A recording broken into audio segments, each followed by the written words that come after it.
Hello, everyone, and welcome to this conversation presented by White House Custom Color. Are you trying to mute me? No, it's just real loud, and I can't. I sold Amazon when it was $25. Listening to listen, not listening to respond. Yes. Oh, thank you for that. So thank you for having us. We are definitely excited to be here. Oh gosh, our journey has been an interesting one, to say the least. We actually met. We were long distance when we met. I was in Oregon at the time, and Reg was in Maryland. So we were cross country, long distance. Actually majored in computer science. So I went out to work in the tech industry after college. And so I moved from Atlanta, went out to Oregon, worked out there for a few years, and Reg and I met in an online graphic designer forum. Oh, right on. Which is kind of crazy, right? Nerds. So yeah, it was pretty nerdy. Yeah. You're in good company. You're in good company. Yes, we were. It was pretty nerdy, but we were actually both kind of moonlighting with design and graphic design, and so that's how we met. That makes a lot of sense. Yeah, right. And I was gonna say, like, I start with that because so much of that is so much of our story is incorporated into what we do now. Yes. And it, at the time you don't realize it. But looking back at it now, everything, just kind of lined up and it makes sense. So anyway, when we were dating long distance, we would do like every few months, either he would come to Oregon or I would go to Maryland. And we were doing these things that we called photo dates, which was really crazy. And so this was, So you can have a little photo. Yeah. To remember each other by. So this was before, I was like, I'm dating myself, but this was before phones with cameras, right? So we had, our little point and shoot camera, and we were like holding them up to try to take, ussies of each other. That Canon power shot was pretty chunky at the time. Yeah, dude. One on that was like Popeye. Holding it up all the time. Yeah, so that's, that was kind of our very first, I guess, introduction to photography, even though we didn't know what we were doing. We were just, kind of taking pictures of each other. And eventually, Reg eventually moved to Oregon after we dated for about a year and a half. And then we both decided pretty soon after that we wanted to move away from Oregon. I was getting ready to leave my full-time job there and wanted to get into a different career. And so made sense to move closer to family. And so we settled on Atlanta. We moved here to Atlanta. And when we arrived here, we decided that Reg would go to school for photography. At the time we were just kind of we were young, we were searching, figuring out, okay, what are you going to do? It was kind of random at the time. Yeah. we were building web pages together, and I just needed instead of using stock photo, I thought I can just take a photography class and just So that was the original impetus, though, right? You're designing. Exactly. You're web designers essentially at the time. Yes. Now they're called engineers, of course, but I remember when they were called web designers. Yes. And that's what you guys were doing. And so the catalyst was really, you're like, why do we have to use all this stock photography when I can do this? Yes, myself. We can do it on our own. Yes, exactly. Okay. And also, just with our graphic design, we were so used to kind of playing around with photos that were not ours. And so we were like, we can take our own photos, and then now we can maybe develop something greater. Respect the game. Yeah, right. So now we can develop something greater. So and it could actually be ours, right? And so that was kind of the start. And, so when Reg started school for photography, I was kind of like, well, I can learn along with you. Okay. And so that's exactly what I did. So I learned along with him while he was in school for photography. And I'm like, we don't have to wait to start the business until after we graduate. We can start right now. So, so we actually started, in my mom's garage. I was thinking I was going to go get a little job. Yeah. I didn't know what kind of jobs I can get with photography at the time. But I'm like, I was definitely like the one that was like, listen, we can start this right now. We can start building our clientele, build our business. We started in my mom's garage, and the rest was history. And so I would say, so after that, basically we were shooting, just a little bit of everything, anything that someone would pay us for, we were shooting. And, there came a point in time where I was still working full-time in corporate America, and Reg was kind of handling business full-time. But we would shoot, let's say, a wedding, and we would just, oh my gosh, we would hate it, right? we would book a wedding out a year in advance, and every day I wake up, I'm like, oh my God, it's a wedding. Yeah, right. Like Reg used to get like just so, so it made me realize, like, gosh, why are we going to build a business that we're going to hate, right? Like, I said I was still working and, in corporate America. So I'm like, if we're going to build our own business, why would it be a business that we don't like? And so that's really well said. Yeah, right. Honestly.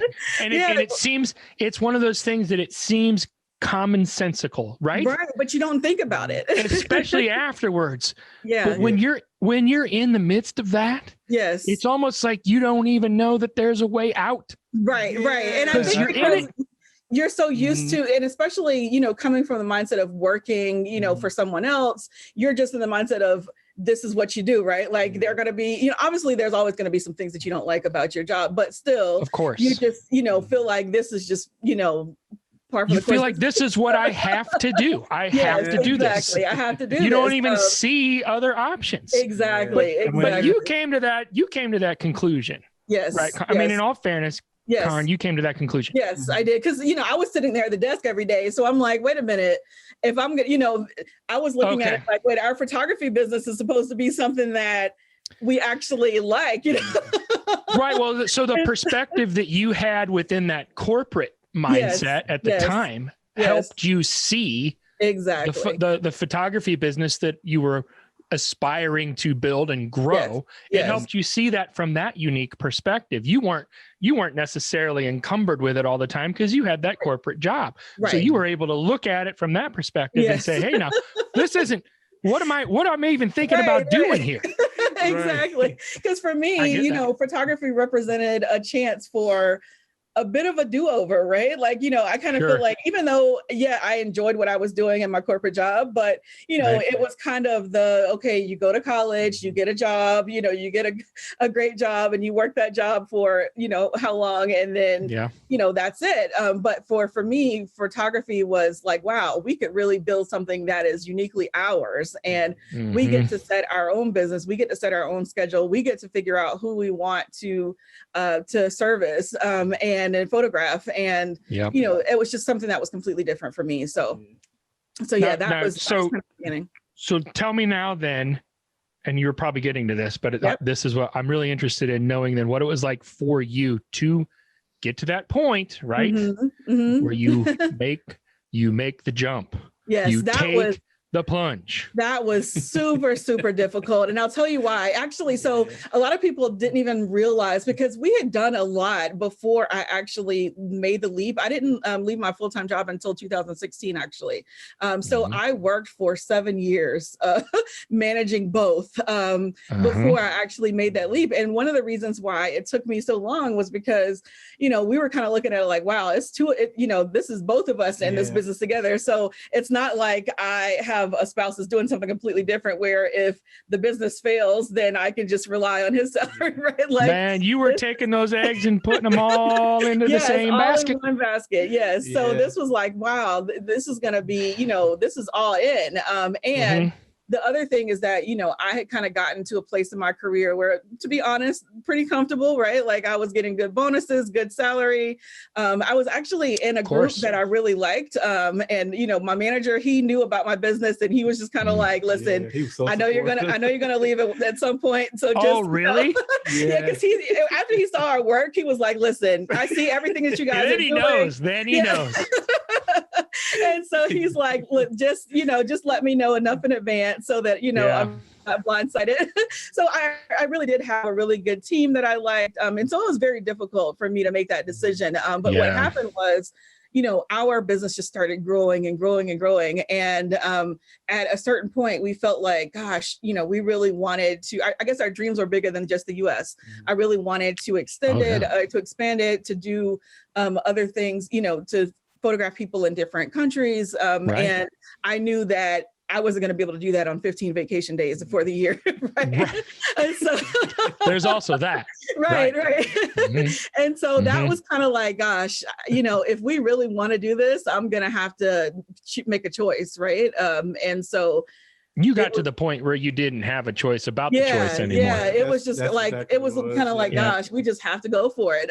And, I guess I was comforted by the fact that, my boss was kind of like, well, if you do decide to leave, and, you want to come back, you're welcome to come back. Or, if he actually wanted me to work with him part-time to do some things. So I was thinking at first that I was actually going to just leave, start our, get our business, going like we wanted to. And then I would still have this kind of cushy part-time thing going on with them. And what happened was once I got out here, it was like, wait a minute, we're actually good, right? Like this is we're actually good. Yeah. I love to see Reg's expressions while you're talking. But well, she's my best friend, so to have her here is like everything for me. So to have her go back to work, that wasn't an option. So we had to hustle. I get it. Yeah. Now, Reg, tell me what that whole transition was like from your perspective, because it sounds as though you had several years, right, where things were a certain way, right? Mm-hmm. And your wife is going and working this corporate job while you're doing this thing over here. Yes. And then at some point, right, and I'm not. Yeah, I don't know where you're going to go with this. I don't mean to imply anything, because I had a studio. I still have a studio with my wife. We've had one for 20 some years. Yes. So there's a lot that what you're saying resonates with me. Yes. So I'm really interested in what was it like from your perspective during that transitional phase of her leaving her job. And then coming in, and then it's you two with all those eggs in that one basket. I get it. Yeah, I was all for it. I always thought that we would end up having some kind of business together, and to the point to where she would have to quit her job, and have to come work full time with us. But like for me, my mindset was always set to, we wake up every day, we go to a 9 to 5, and we put in all of our work for somebody else, and like, we get home, we are tired, we don't have no time for us. So I was like, just imagine if we did that and put that same energy into our own business. So like the transition, it was very seamless, because we were already like I said, like she said, we were already working together. We had the business established, and and I think because we had done it for so long, and the fact that I was pretty much already remote 3 days a week or so in my full-time job, so we were kind of used to being together at home. Well, it wasn't it wasn't like that. It wasn't just like exactly. Yes. It was like everything kind of gets moved over, right? And it's something that you were both on the same page with, right? Right. Planning for. Yes, absolutely. Yes, for sure. It was just a full financial planning, because we're losing 2 checks going to like one. Really? Of course. So that was the biggest part. But like I said, once we got in there, we were kind of like, this can actually work. So that was what, five-ish years ago, give or take? 5 years ago. And so so tell me this. What would you say is the biggest difference in your mindset with your business now than it was 5 years ago initially when that happened? Because now you've had that 5 years, right? To essentially grow the business together, but also grow into the business together. I would say that for sure, and I'll tell you what turned this light bulb on for me was last year, was making sure we're kind of living, we're kind of planning ahead, right? And we have cushion financially, and that, we are able to be okay if we can't shoot for a couple of months or a few months, right? I think before we were not really thinking about, thinking like that, right? It was just kind of like, okay, whatever's coming in, and, we'll have some slow months or whatever. But we all had to learn that the hard way, one way or the other. Yes, definitely last year. I mean, we were lucky last year in that, it actually kind of fell in a time when we actually had planned and we had some cushion, but I was just, gosh, we were thinking like, oh my goodness, like what if we had not, right? Right, of course. We would be really, really screwed, and just that thought of, not knowing if we're going to be able to, pay our mortgage or, just little things like that. Like, so would you say you're a lot more intentional regarding the financial piece? Like you're really in terms of now, making sure that we have, we're kind of planning ahead and making sure, kind of forecasting, all right, this is where we're going to be. This is kind of our cushion that we have, and making sure we're kind of restoring that cushion and really just being more intentional about our finances and not really, just kind of going with the right. I would say like we were doing before. But it's crazy though, because I feel like even though we're like that now, we still make cuts on what we don't like to shoot, like even harder now for some reason. But we still unpack that a little bit. Tell me a little bit about that piece. So let me kind of go back a little bit to talk about do you have another thing? To talk about just how we transition from shooting everything to where we are now. Right. That's good. And so once we decided, okay, gosh, we need to figure out what it is that we like to shoot because this isn't working, then we decided that, we love working with kids. We were always, taking the kids to the side when we would photograph a family. We were doing like different concepts. A whole hour on them, come back to like, I'm sorry. Oh, you're still here. She's still sitting here. Like the parents were just the drivers the drivers for the session. And so we knew that we loved working with kids. We didn't really know at the time that we could make a living from just shooting kids. I just knew that we had a passion for it, right? And so what we started to do was I was like, well, let's fill in and try to get more opportunities working with kids and get rid of some of the things that we didn't like to shoot. So we got rid of weddings, we got rid of newborns, even though they're really cute, it wasn't like our thing, right? And so we started getting rid of the stuff that we didn't like. Was that a scary process? Oh my goodness, yes. And for me, like if you can't already tell, like I am like a planner, and I need to I'm probably like the one that needs to have like the safety net, and he's like, let's just do it, If we had a baby, if we had a baby, our baby would come out with a PDA, Excel spreadsheet, also BlackBerry. Oh yeah. A so palm. I remember palms. Yeah. Right. So I was kind of like the one that was like, oh my gosh. So even though when people ask me now, I was like, don't follow the way that I did it, because why not? Because I was really like, I was so nervous that what I did was like, I even had like an entirely separate child's website. I remember that. And I had that in addition to our regular one, because I was like worried. That little cushion. You like that little cushion, but you like that plan B there, just in case. Just in case this doesn't work out. I was like, we can have the kids thing over to the side, kind of test that out. So our kids site was at the time, that was kind of our testing ground. Let's see if this can work.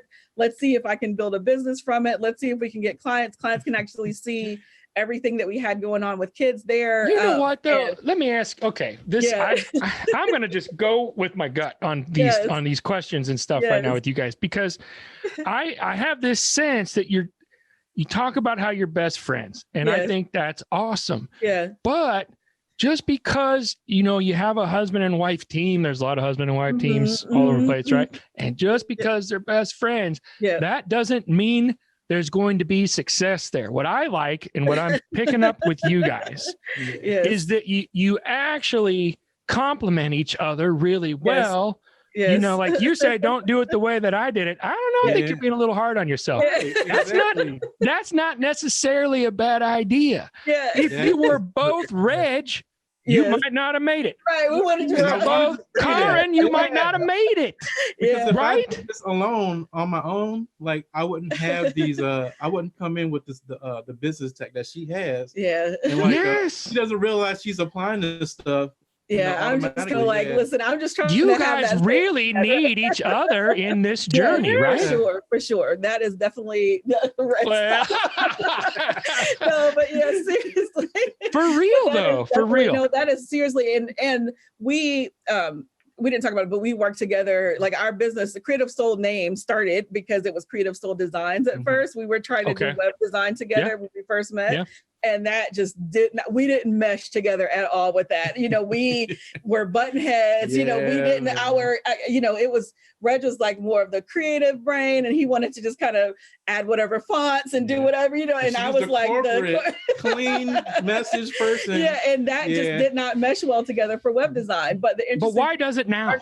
The interesting with photography is that we still, even though we both shoot, we have our own lanes, right? So like, he will do like the lighting and the, make sure the equipment is ready. He does, all of our planning for the props, everything like that. I am like handling the business and the marketing stuff. So we kind of still have our own separate lanes in the company, you know what I mean? And, we can both get together and shoot. So it just really just complements each other in terms of our skill sets. And in terms of like just being creative on a set, like she does all the styling.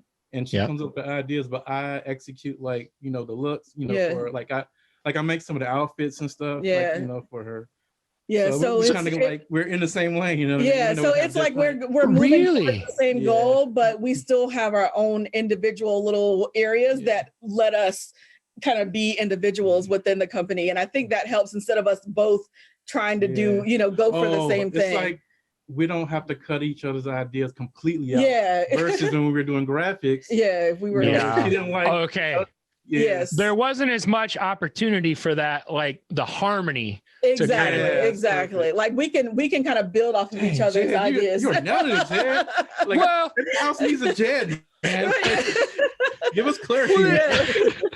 Well, this is it's so much of what you're saying is just clicking with me over and over, because I look back and my wife and I would tell people, when things are going well, right, when working together, because we've had a lot of people come to us and say, how in the world yes, do you work with your spouse? Yes. And sometimes we were like, I don't know how we work together.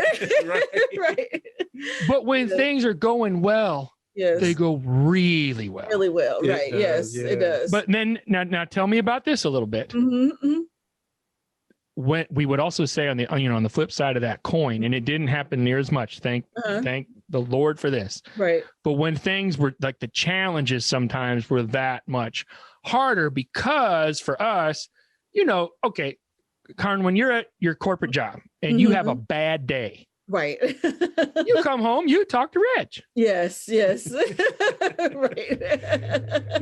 Right. In your job now, when you have a bad day, yes, it's still us. It might be in part because of Reg. Yes.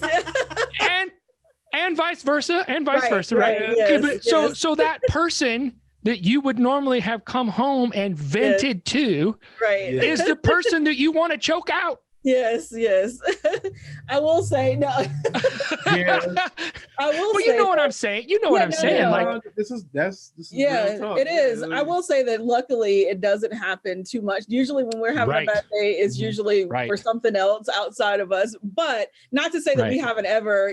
Like there are times when we might have been mad at each other before the shoot, and now we got to go and we got to be in front of clients, right? You got to make it. You have to make it happen. Yeah, we got to put it on and make it happen. But don't you sometimes feel like when that happens and then you have that, you're forced into that scenario, right? Here they are, they're here, they're arrived. Yes. And then you have to put that game face on. Yes. And it actually makes it a little bit. Yes. It's almost like it does the work like for me. I'm like, right. Because it's almost like it does the work for you, right? Because you don't have a choice. Like you have to get in there. Like we can't spill that over into our clients, and so it can't. And then sometimes you're like, I don't even remember what was the problem before any of that. So that would describe us exactly. And see a smile on her face. I'm like, let me bring her a drink. That'll get her. Yes. Yeah. That's usually how it ends up. Like, even if we are mad, we get to the shoot and we're like, okay, we don't even have a choice now. So we might as well like each other again. But for real. Yeah. So good. You hit the nail on the head on because like you said, I am an issue for her sometimes. Sure. Sure. To some degree, like that's it has to be like that, right? And especially, and also for me, especially because you're best friends, like because best friends, you have to be able to go through times like that. You have to be able to make it to the other side of those times. Yes. And the beauty of it is when it can be, okay, we're forced in the situation, we're not getting along right now, but we got to do this together. And you're on that same page. And that right away leads to things being better. It does. It really does. Like there's no, I don't even think I can't think of a time that we did that and then we left to shoot it and now we come back and we're still mad. You know what I mean? Like I know. Yeah, it's so good. It's so true. To be stuck in that. So it actually, and that's one of the things that the people that would always question it, right? Like for me, it's like, well, how do you work with your spouse? That's like one of those things that, like, you just don't get that part because it sounds crazy, but when you're both like going through this process together and you have to do it, you have to come together and your mutual success is dependent upon it. You don't have a choice. Actually helps you come and like kind of make up a little bit. It does. I never thought about it, but you are absolutely right. I hadn't either like that until this right now. And I've had this conversation a lot. I've talked to people about this a lot, but that really helps me too. So, okay, now what I'd like to do, I want to get into the mission piece because I have a sense that the mission for you guys is really important. It is. So I'm going to kind of weave in, I'm basically continuing our story through this. Keep going. And so when we decided that we wanted to, work with kids, we decided we wanted to get into the kids fashion industry. And the reason why I did that was because I knew that I wanted to do something a little bit more creative with kids. Like I didn't want to just take them out to a field, let them run around and play. Like that wasn't really my style. And so I was looking for an area where I could kind of be a little bit more creative, right? So I thought, maybe the kids fashion industry. So we did that. We started doing like headshots for child models, child actors, things of that nature. Started getting into like editorial, and other things. And when we got there, we realized a couple of things. Number one, it wasn't very diverse at the time. And this is around 2013, 2014. So the industry wasn't very diverse. When you look at a lot of the kids fashion magazines at the time, there wasn't a lot. The other thing was that we would have kids that would have naturally curly hair, and their parents would come to get their headshots and they would come and they would have their hair straightened because the parents thought that's what they needed to do to get their kids to be acceptable in the industry. Right. And I was like, wow, that's really sad. Like we don't have kids, but it's like, that's really sad when you think about it. Like we are teaching these kids at an early age that you have to look a certain way and it's not what you look like. Yeah. And like the hair that naturally goes out of their head is not acceptable. Right. And so we were like, gosh, that's really sad. So what, we decided to do, we were like, I was like, what if we just do our own, like just do a test shoot, do a couple of personal projects that, showcase kids with this natural, beautiful natural hair, big natural afros, and they're like looking really, fashionable. Right. Yeah. And so we did that. So we had never, the crazy thing was at the time, we had never even been to New York before. I don't even know why we chose New York. But this was like our first trip to New York. We went to New York. We had, I think I met three, knew of like three models through, the industry. And so we connected with them. And we had these three little girls, like 4 or 5 years old, in the middle of Times Square. I don't even know why I chose Times Square. I was like, we had never even been before. And at the time, you went big. You went big, so we were right? Like, okay, out of the gate. Go to Times Square, right? Right. We're in Times Square. We're in Times Square, and everybody. Oh my gosh! So like I'm automatically thinking as a guy, like I guess I'm gonna have to be the one to hold crowds. Oh my gosh! It's kind of impossible, but it was So when I say it was insane, it was insane. But we got some decent shots, and we were at the time we were kind of new on social media and everything else.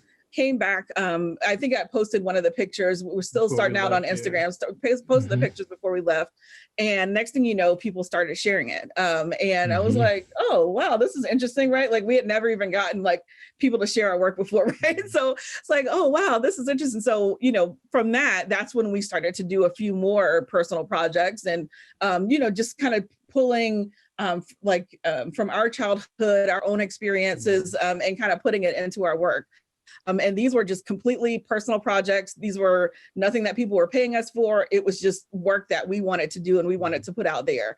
And that is definitely that I would say that's the beginning of our story in terms of where we are now. That when we went from probably about 2,000 followers on Instagram to about 20,000 in a month from one personal shoot, right, that we did.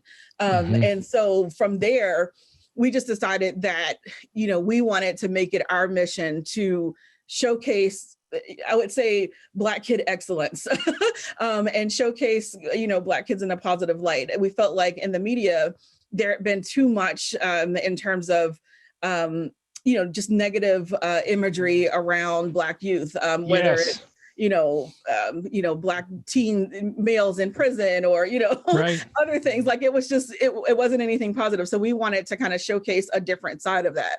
And so, you know, we just really made it our mission to, I would say, just showcase Black kid excellence. And I love, so here, and correct me if I'm wrong, because I'm going to make a leap here. Yes. I love the core, like that core message of that mission. And you're doing it with Black children, right? But the core of that message is there's beauty in who you are. Yes. Right. Yeah, not like you use the hair as the example where they would come in and get it straightened. And then that's not your hair. That's that's altered. Yes, exactly. That's like altered hair. It's the beauty of who you are. It's the beauty of our culture as well. Like we are oftentimes incorporating, you know, culture. A lot of times, you know, our youth, they're not really they're just thinking about trends and whatever is trendy right now, right? But, you know, we will, for our book Glory, we went in and we went to Kenya. We incorporated the Maasai culture, right? And we incorporated, we kind of took inspiration from the Maasai culture and made it something that was modern that kids could relate to, because we felt like, you know, why do our kids kind of leave that? And how can I say it? They're basically. I feel like with our youth, like culture has slowly been kind of dying out. Exactly. So we just wanted to bring that back in. Yes. And so basically, you know, I wanted them to be able to pay homage to the past and be able to figure out ways to incorporate it into the here and now. And so that's really what we're doing. We're, you know, taking these ancestral hairstyles or fabrics or clothing and figuring out ways to make it relatable to kids today. So that there's a sense of education there. There's a sense of heritage there. There's unity underneath all of that for a culture, a sense of pride that we're kind of passing on to them, so that they can, you know, in turn, eventually one day pass it on to their kids, right? Of course, of course. So yeah, it's really all of that. And so I guess what I'm getting at is, to me, on the surface, right, like right away, because I did look through your imagery. Yep. It's absolutely phenomenal. It's beautiful. Thank you. But there's so much that's a representation or a manifestation of something that's a lot bigger. It is. And has a lot of weight and importance to it. And you even, you know, so you mentioned like a few years back how, you know, the representation wasn't there. Do you find yourself, or do you look around sometimes and have a sense that you're in the midst of a movement? For sure. I was going to say it really became more of a movement. I felt like, you know, it is, probably around like 2014, 2015, there became this like natural hair movement. So a lot of women, a lot of Black women started to embrace their own natural hair, right? And so that shift kind of helped to bring it along now for kids, because a lot of the moms and the parents are now starting to embrace it, and then they can in turn pass it on to the kids.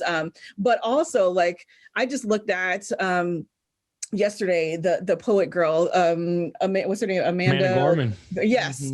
And I saw that and I said, this is a perfect example of, you know, this is the Black kid excellence that needs to be on display for the world to see, right? And that we see on a daily basis. That is never on display.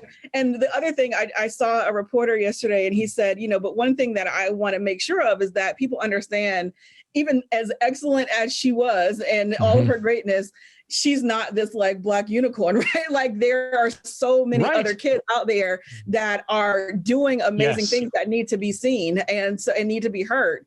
And I feel like that's kind of where I am now. Like this needs to be on display for the world to see on a regular basis. Not only that, but like for other Black children to see, because often we grow up not having like we see all of this stuff on TV and magazines and, you know, just in movies and everything else. And like for me, I tend to not think that I can be X, Y, and Z if I don't see it. You know what I mean? So for like if I was a kid seeing these images of other kids, then, you know, or just knowing what they do. Isn't it crazy? That's how we work as human beings. And I feel like you guys are taking that, again, the common sense piece of it, right? But you're applying that and you're blowing this up and saying, of course, this is how it is. Look, the unicorn piece, when you said that she's not a unicorn, because I understand that she's being elevated right now. And I think it's awesome. I think she absolutely should. And you have a really good point in that she's not a unicorn. There are millions of other young women and young men that are just like her that you don't know about right now. Exactly. That you don't know about and you don't see, you know, and I even think you don't see, right. Yeah. I mean, I even think about her, you know, just before yesterday, like I went to her page because I tagged her in our story, just saying like, oh my gosh, she's wonderful. And I tagged her like once she was speaking and I looked in her page and I think she had about 60,000 followers or so, but so she wasn't like world known, you know what I mean? And so just think about, she's been this great for a while. The world just didn't know about her, you know what I mean? And so to see her go from that to like what she's at 2.5 million now. you know, I was going to say she's got a lot more than 60,000 now. but it's just to say that, you know, even then, you know, she's been great for, you know, months, for years, and the world just didn't know about her, right? So it's just there's so many. Using that. I'm going to leapfrog into the last thing I want to make sure we talk about, because you're so good. You don't know what I'm going to say, but you do all these wonderful ways of just diving. It's fantastic. I thank you for it. Because this is what I wanted to get at to finish up. Exposure's a big deal. Like when you have a message, right? And you feel strongly about your message and your mission, exposure is important because you want to get your message out there. So you guys are relatively new Canon explorers of light.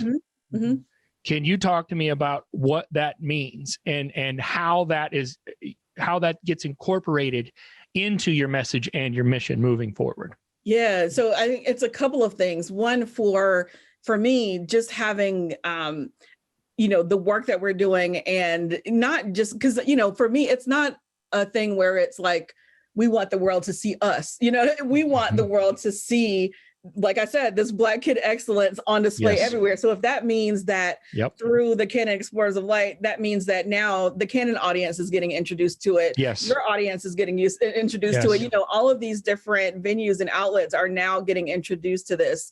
And so that helps to spread the message even more.